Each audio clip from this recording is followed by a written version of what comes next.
Hello, listeners. Welcome to the Labor Know Your Rights podcast, brought to you by the National League of Justice and Security Professionals, where the members come first. They can be found at www.nljsp.us. Hello, listeners. I'm happy to announce that we now have a toll-free number for our listeners to leave a comment or a question. Please dial 1-855-625-8610. If you are outside of the U.S., Canada, or Caribbean, or if you want to make your recording using a voice recorder, please visit www.lifeonrecord.com/podcast/?EID equals E43B98. You can also visit the show notes to get the link there or our website and follow the link there. Do you know somebody that has a birthday, anniversary, or any other special occasion coming up? A great way to give them a wonderful gift is a meaningful audio keepsake of phoned-in stories, memories, and well wishes from family and friends telling the recipient why they are so special. For more information, visit lifeonrecord.com. Great way to get a toll-free number so any of your friends and family can call in and leave these messages, and you can get it recorded onto a keepsake for the person you're giving this to. Today, we will be discussing unions in America. Please go to the iTunes to rate us. This will help others find the podcast. This episode, I will be summarizing Gary Chason's book, Unions in America, published in 2006. Unions, like all things, have evolved over time. First came the Guild, in which members of one type of industry joined together. The next evolution was the union. Unfortunately, in the beginning, they didn't tend to last for long and could not withstand the employer's attacks on them. Often legal attacks, as unions were considered illegal. For example, in 1806, the journeyman cordwainers of Philadelphia were found guilty of conspiracy of restraint of trade when they struck over wages. Around the middle of the century, Massachusetts courts ruled that the unions were not part of a conspiracy of restraint of trade if their objectives were legal. This opened the door for other states to reconsider their actions in regards to unions. Unions formed covering typically a city or regional area, as that was the area they could best economically affect at the time. By the mid-19th century, employers were fighting back, lowering wages by simplifying jobs so lower-skilled workers could do the job and by raising productivity.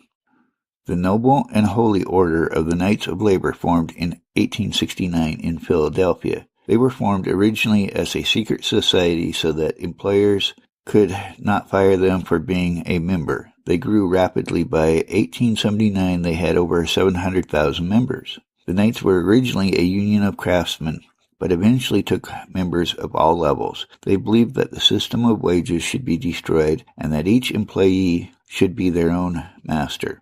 The decline of the Knights started with an incident that they were not really part of, the Haymarket Square Massacre, which we've discussed before. Although this marked the beginning of the decline of the membership of the Knights, the biggest problem they faced was a lack of clear definition of their goals and what they stood for. By 1893, the membership was down to 75,000. The next evolution was a formation of the Union Federation. After the decline of the Knights started, there were issues of jurisdiction over which parts of the Knights could represent which type of worker: skilled, semi-skilled, and unskilled. Out of this dispute, the American Federation of Labor, the AFL, was formed. Gompers, the first president of the AFL, believed that affiliated unions should deal with improving work conditions in the current economic situation over some utopian idea. He assigned each affiliated union specific jurisdictions to recruit members of a specific type of work. At about this time, the AFL faced great opposition by employers.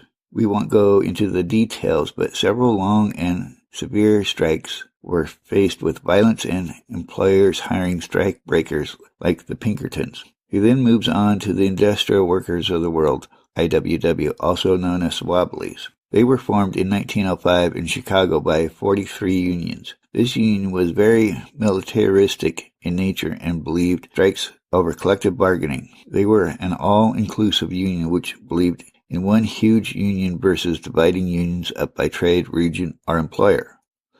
Unions' decline and resurgence between the wars. Union membership increased during the World War I because of low unemployment and the government wanting to avoid interruptions of production. Many union officers were on war production boards. After the war, the 1920s, the union lost membership and power due to increased opposition by employers. Also, the employers tried a new tactic that seemed to work. They voluntarily gave out benefits to employees, such as vacation time, pensions, healthcare, and more. As the 1920s turned to the 1930s, unions found their footing and membership increased. This was due to a change in who the unions were recruiting. This came about at the 1935 convention of the AFL. There had been arguments over who the union should represent. On one side, the AFL wanted their memberships to be for skilled trade members only. Those on the other side of the issue felt that unions should be open to all employees. This eventually led to 1 million members leaving the AFL to create a rival federation known as the Congress of Industrial Organizations, the CIO. The early 1930s brought about many changes in the laws governing labor. We've seen laws preventing the court from issuing court orders against most strikes and preventing court orders preventing the unions from doing any legal actions. Protecting employees' rights to organize along with the National Labor Relations Board, the NLRB, being formed under the National Labor Relations Act, the NLRA. FDR formed the National Industrial Recovery Act, the NIRA, which allowed employers the right to set wages and hours for their industry without facing the federal antitrust laws, but they had to recognize the employees' right to bargain collectively through unions of their own choosing. This led to a huge increase in union membership, but later the Supreme Court ruled the NIRA to be a violation of federal powers. But later that same year, the NLRA was passed, thus reestablishing the employees' right to collective bargaining through a union of their own choosing. At the start of World War II, unions promoted the cooperation with management they had before. In 1942, the mine workers went out on strike and the President ordered the mines to be taken over by the government and forced workers to return to work. During the war, strikes were uncommon and a clear sign that the unions were honoring their no-strike agreement. After the war, prices increases. Companies had made great money during the war, and the unions tried to gain some of the wage increases and benefits that they didn't gain during the war. This set the mood that the labor movement had the upper hand, and the legislature stepped in with the Taft-Hartley Act, which addressed the unfair labor practices of unions, not bargaining in good faith, the right of employees not to join a union, exclusion of supervisors from the protected right to organize. It also gave the state the right to pass right-to-work laws, prohibiting any collective agreement clauses requiring union membership as a condition of employment. Prior to the 1950s, unions went through a period of rating membership, organizing members who were already in another union. But in the 1950s, this settled down. Two major federations, the AFL and CIO leaders, passed away in the same year. The new leadership ended the period of rating. In 1955, the AFL and CIO merged into one organization and became the AFL-CIO. Although unions have always had a degree of corruption, it came to a head in the 1950s with Congress investigating the union movement. The committee found that several union officers, truckers, bakeries, and constructions were involved in corruption. This brought about the Labor Management Reporting and Disclosure Act, also known as the Landrum-Griffin Act. This act gave union members a Bill of Rights that included the right to vote in union elections, to attend and vote at union meetings, and to participate in union deliberations. Members were also given freedom of speech and assembly, the right to vote on increases in dues, the right to sue their union, safeguards against improper disciplinary actions by their union officers, and the right to a copy of their union's collective bargaining agreements. The Labor Accord. The years 1930 to 1970 brought on what became known as the Labor Accord, a time that management attempted to work with the unions, figuring the cost was too high and unions too powerful to take on. This was like a partnership with management being the senior partner, making decisions on how the company was ran, and the union being a junior partner who made decisions on collective bargaining issues. In the 1970s, management started to believe that the cost of dealing with unions became too high. In the 1980s, the fight was on. Management started fighting, organizing drives, hiring strike breakers, relocating plants outside the United States to avoid recognizing union organizing, refusing to bargain in good faith with unions, reducing the rate of successful union contracts by 1/3 in the first year. The 1960s and 70s brought on an explosive growth in public sector unionism, the unionizing of government employees. The government granted the right for most of state and federal workers to join unions. These unions had a fairly easy time because politicians had to answer for any anti-union actions, not only with the employees, but their families and friends. Thus, any anti-union actions would cost them votes. They also could not threaten pro-union employees with being fired, replacement, or relocating to other countries. But in the 1980s and the 1990s, they faced a new threat. The state and local government budgets were declining due to lower federal transfer payments and declining tax revenue. Gary discusses the structure of unions, and we will cover this fairly briefly, as most of you are familiar with these concepts, and growth of unions. National unions cover members in several locations, although they may not have members in every state. Some unions use the word international, but this is also inaccurate. By this, they really mean North America and South America. In 2004, Canada had 1.2 million union members in 46 international unions, or 28% of all union members in Canada. National and international unions vary in many ways. Many are very small, and a few are very large. Some think small unions are ineffective, but this is not true. Local unaffiliated unions are formed on a regional, company-wide, or plant-wide basis and are unaffiliated with the Labor Federation. Union locals and intermediate bodies.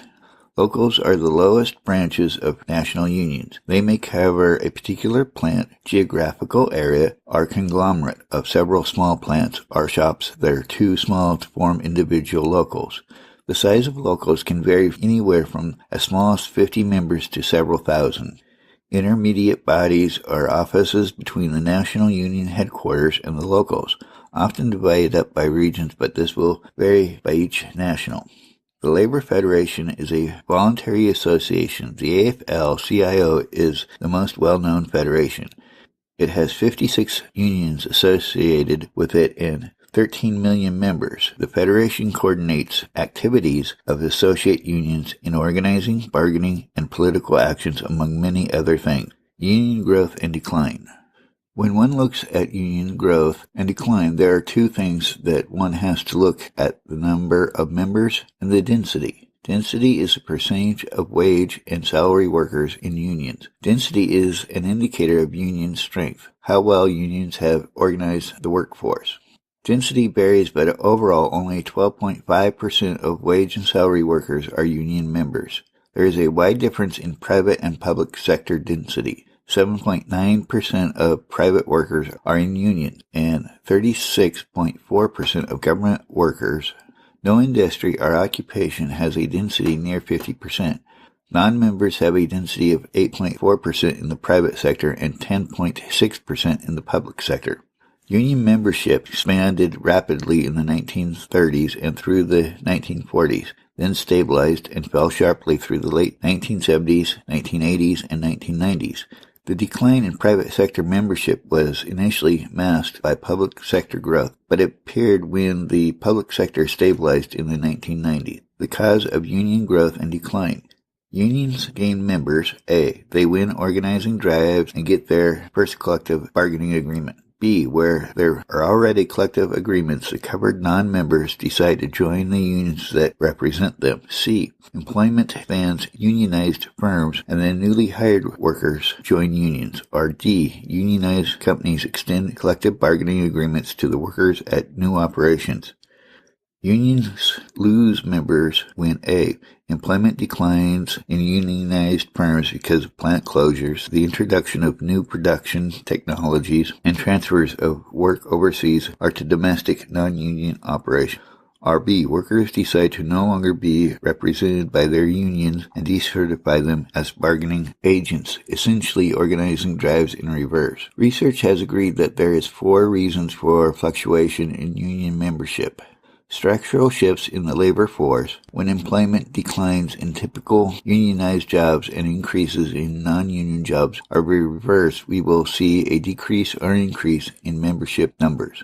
Employer opposition. Opposition which reduces union organizing success while increasing organizing cost is now intense and widespread. About 80% of employers hire outside consultants to run campaigns against organizing unions and have their supervisors give anti-union messages to workers. Unions' lack of desire and ability to organize. Very few unions are active and successful in organizing. This is understandable given the high cost of organizing. This can be about $2,000 per each new member. Unions are burdened with costs such as conventions, headquarters, as well as meeting halls, bargaining locations, as well as the cost of serving the current members.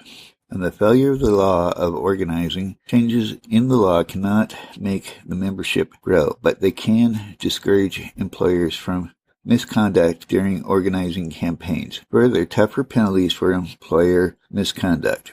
Unions and labor scholars have suggested many ways to bring revival of unions. Some ideas suggest long-term gains and others suggest faster but shorter-term gains.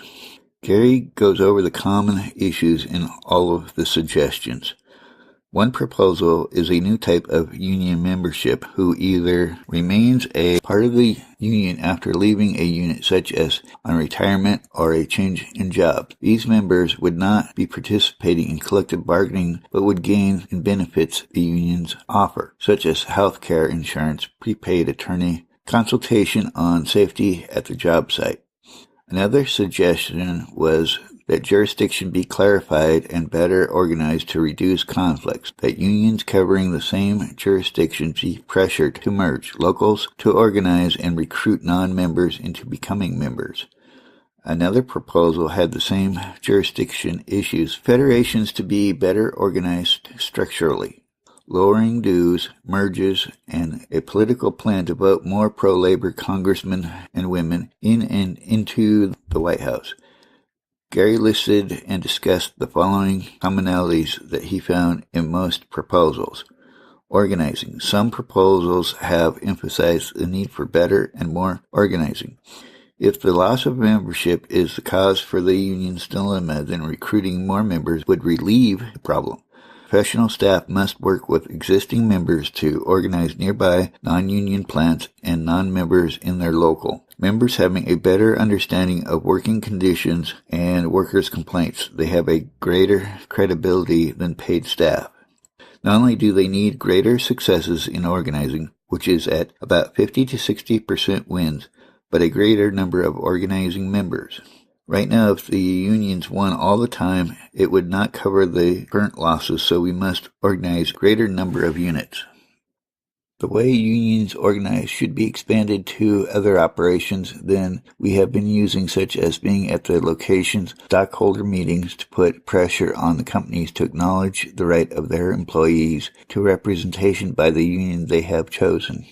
Offering non-majority membership to units that don't want collective bargaining, by organizing industries as a whole, thus increasing density, will cause further organizing to be easier as an industry becomes more and more unionized. The remaining companies' resistance to unionizing lowers as it is a new standard, and to compete for employees, they will need to come closer and closer to what the union companies in their industry are offering their employees. Collective bargaining.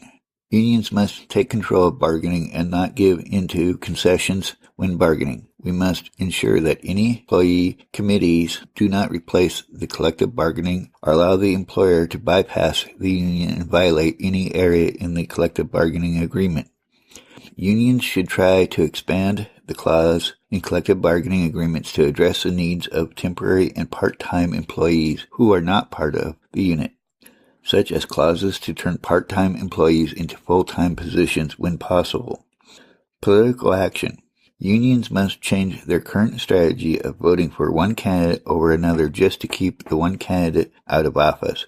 An endorsement for a candidate should never be automatic, but rather come with an obligation for that support. They should be willing to earn that endorsement by being willing to actively oppose any laws, regulations, or trade pacts that jeopardize any union jobs. Unions will find their political power magnified by working with others, forming a coalition with clergy, civil rights, and worker rights organizations, student activists, and other such groups. This will, of course, have to take up the causes that these groups represent too. Of course, the reform of laws applying to workers should remain the number one concern for the unions. But working with coalitions, both the union and the coalitions benefit from working together. Changing the union's mission and structure. First, there should be fewer but larger unions, since larger unions tend to be more financially stable and can better afford the professional, specialized staff and services members expect. Smaller locals should be encouraged to merge with other locals to increase their ability to organize and enforce collective agreements. But this should not be forced on a local, as it would reduce the membership participation and commitment. Most importantly, the union's mission must be reconsidered in such a way that in increasing its legitimacy, meaning how the public and its members perceive the actions of the union as desirable, preferred, and appropriate. Gary concludes with 3 options that he believes the labor movement has and why they are good or bad options. The first option is retreat. Union leadership decides to do nothing but maintain the status quo. Unfortunately, private sector loses 1 million union jobs a year to employment contraction, layoffs, and plant closures. Certification votes, with the union winning about 50%, with a result of gaining 20,000 new members each year, while privatizing and contracting out costs 250,000 jobs in the public sector each year. Density will fall until after a decade it stabilizes at 5%. All this creates a decline in every activity that unions conduct currently. Political actions, organizing, bargaining, enforcing CBAs, and so on. Rebound. In this scenario, Gary sets here is not too bad, but calls for what many would call extreme measures. The AFL-CIOs realized that they must embrace the idea of joining in political and social worker issues. They must convince all the unions in their federation to give 1/3 of their budget to organizing drives, but also another 1/3 to political action. Laws must be reformed to prevent companies from hiring replacement workers. As unions gain both in members and density, the fight becomes easier with companies and eventually the rebound is successful. Renew. Union leadership joins with staff, local leaders, professors, community activists to review options to renew the labor movement. Everything is on the table. They determine organizing has to be the top union priority and everything that could help to expand the membership. Political activities are a must, becoming part of the community and helping the community in many ways, including activist support. They support only candidates that are labor-friendly and give no free rides based on party affiliation. I hope you enjoyed the summary of this book. Please understand that Gary's book contains so much more information and details. I could not possibly cover everything that he has in his book in a podcast. Please pick up a copy of his book. He has charts and some very good information on density. Gary Chason is a professor and has written several books regarding unions. This book, Unions in America, is just one of several great books. The next episode I do will be the final in the Myth series. We cover some very pertinent issues in this podcast. We will be covering corruption and mafia in the unions, racism in unions, sexism in unions, and immigration. I think it will be a very interesting podcast. Please remember, we do have the 800 number. Links to that and the numbers in the show notes and at the website for the podcast. Thank you, and have a great week.